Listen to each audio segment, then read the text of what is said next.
ഇന്നലെ വരെ കൂടെ ഉണ്ടായിരുന്ന അദ്ദേഹത്തിന്റെ വിമാനത്തിൽ സഞ്ചരിച്ച ചിത്രങ്ങളടക്കം പുറത്തു വന്ന ഒരു പ്രധാനമന്ത്രി അദാനി അംബാനി തള്ളിപ്പറയുന്ന കഥ നമ്മൾ കേട്ടു.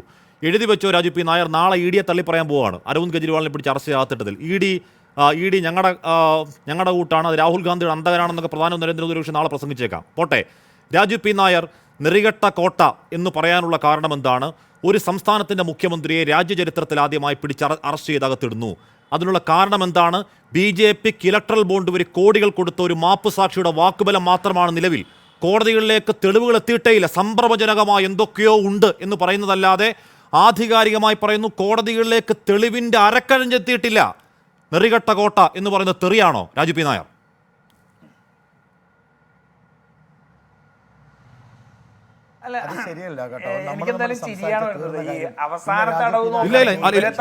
ഇല്ല, താങ്കൾ അത് തിരുത്തി. ഇല്ല അല്ല, ബി ഗോപാലകൃഷ്ണൻ താങ്കൾ അത് പറഞ്ഞു തിരുത്തി.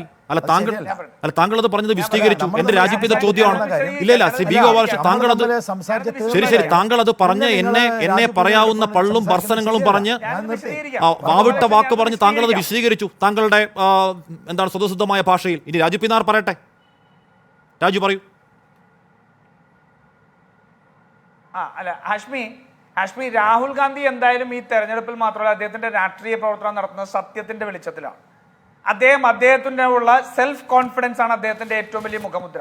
അതുകൊണ്ടാണ് ഒരു മനുഷ്യന് 4080 കിലോമീറ്റർ നടക്കാൻ കഴിയുന്ന ആർജവം ഉണ്ടാവുന്നത് അതിൽ നിന്നാണ്. അതുകൊണ്ട് ഒരു നേതാവിന്റെ ഉയർച്ച തന്റെ തളർച്ചയാണെന്ന് വിശ്വസിക്കുന്ന ഒരാളല്ല.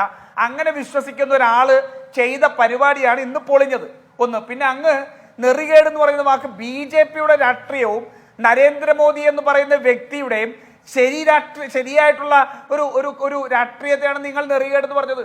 അത് വസ്തുതാപരമാണ്. കാരണം നെറികേട് മാത്രം കൊണ്ട് നടക്കുന്ന ഒരു പ്രധാനമന്ത്രിയല്ലേ നരേന്ദ്രമോദി.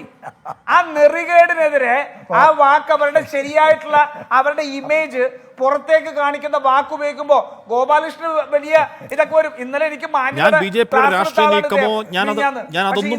തെണ്ടിത്തരം എന്ന് വരെ അല്ല രാജു പി നായർ, നെറികേടിൽ ഞാൻ ഈ BJPയുടെ പങ്കിനെ കുറിച്ച് ഞാൻ പറയുന്നതേ ഇല്ല. നമ്മുടെ മുന്നിലുള്ള രാജു പി നായർ നമ്മുടെ മുന്നിലുള്ള വസ്തുതകൾ വെച്ച് നമ്മുടെ മുന്നിലുള്ള ഈ പറയുന്ന ആന തെളിവുകളുണ്ട്. ഏറ്റവും ഒടുവിൽ പറയുന്ന ഖാലിസ്ഥാനികളുടെ പണം വാങ്ങിച്ച രാജ്യദ്രോഹിയാണെന്ന് പറയുകയാണ്. എന്തെങ്കിലും തെളിവ് എവിടെയെങ്കിലും ഉണ്ടോ? ആരെങ്കിലും കണ്ടതുണ്ടോ? വെറുതെ എന്താണ് ഉണ്ടയില്ല ഇവിടെ ഇങ്ങനെ വെച്ചുകൊണ്ടിരിക്കുകയാണ്. അതിന് നെറികേടെന്നല്ലേ പറയേണ്ടത്? ഞാൻ പറയുകയാണ് അങ്ങ് ഹാഷ്മി അതാ പറഞ്ഞത്. അങ്ങ് പറഞ്ഞില്ല, ഞാൻ പറയാണ് നരേന്ദ്രമോദി നെറികേടാണ്, നെറികെട്ടവനാണ് നരേന്ദ്രമോദി. അത് ഈ തെരഞ്ഞെടുപ്പിൽ ആദ്യം മുതൽ ഇങ്ങോട്ടേക്കുള്ള അദ്ദേഹത്തിന്റെ പ്രസംഗങ്ങൾ മുഴുവൻ കേട്ടാൽ അറിയാം. നെറികേടിന്റെ മൂർത്തിയാണ്, പ്രതീകമാണ് നരേന്ദ്രമോദി. ഈ രാജ്യത്ത് സാമ്പത്തിക നീതിയെ കുറിച്ച് പറയുമ്പോൾ ഒരു ഇസ്ലാമോഫോബിയക്ക് വേണ്ടി ഉപയോഗിക്കുന്നതിന് നെറികേട് എന്നല്ലാതെ എന്തു പറയും? ഈ രാജ്യത്തെ പാവപ്പെട്ട മനുഷ്യന്റെ മുഴുവൻ സ്വർണം തന്റെ ഭരണകാലയളവിൽ 5 ഇരട്ടി കൊണ്ടുപോയി പണയം വെക്കുന്ന സാമ്പത്തിക പ്രതിസന്ധി ഉണ്ടാക്കിയിട്ട് കോൺഗ്രസ് വന്നാൽ നിങ്ങളുടെ മംഗലസൂത്രം എടുത്തുകൊണ്ട് പോകും എന്ന് പറയുന്ന നെറികേടിനെ എങ്ങനെ ഇത് ചെയ്യണം? ഞങ്ങൾ ഒരിക്കലും അഴിമതിയെ കുറിച്ച് അന്വേഷിക്കുന്നതിനോ അഴിമതിക്കെതിരെ നടപടിയെടുക്കുന്നതിനോ എതിരല്ല. പക്ഷെ ഞങ്ങൾ എന്താ ഈ പറഞ്ഞത്? അരവിന്ദ് കെജ്രിവാളിന്റെയും ഹേമന്ത് സോറന്റെയും അറസ്റ്റിന്റെ കാര്യത്തിൽ ഞങ്ങൾ പറഞ്ഞത് ഇത് ഏകാധിപത്യ സ്വഭാവത്തോടുകൂടി തെരഞ്ഞെടുപ്പിൽ പ്രതിപക്ഷ കക്ഷികളെ ഇല്ലായ്മ ചെയ്യാൻ വേണ്ടി കാണിക്കുന്ന നെറികേടാണ്. ആ നെറികേട് ഇന്ന് കോടതിയുടെ മുന്നിൽ തെളിഞ്ഞു.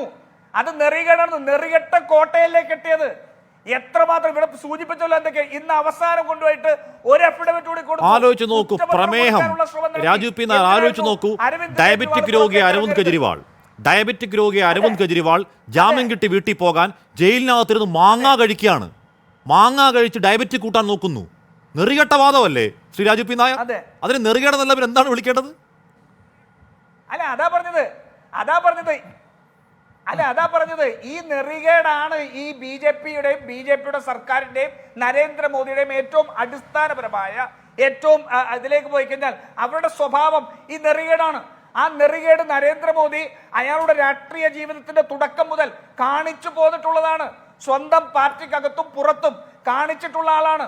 ഒരു തെരഞ്ഞെടുപ്പിനെ മുഴുവൻ ഈ രാജ്യത്തെ സ്ഫോടനാത്മകമായ രീതിയിൽ എന്തും പറഞ്ഞാണെങ്കിലും തെരഞ്ഞെടുപ്പ് ജയിക്കണം എന്നുള്ള നെറികേട് കാണിക്കുന്ന ഒരാളാണ്.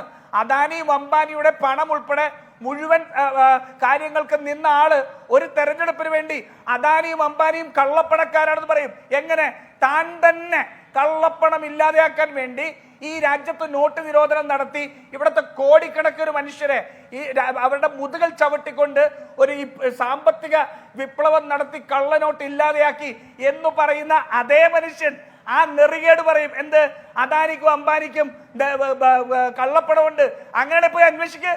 അപ്പൊ അന്വേഷിക്കാൻ വേണ്ടിയിട്ടുള്ള അധികാരം കയ്യിലുള്ള ആൾ അതും ചെയ്യില്ല. അത് മറ്റൊരു നെറികേട്. ആ നെറികേട് എന്നിട്ട് അരവിന്ദ് കെജ്രിവാളിന്റെ വേളയിൽ കാണിക്കും, അതും നെറികേട്.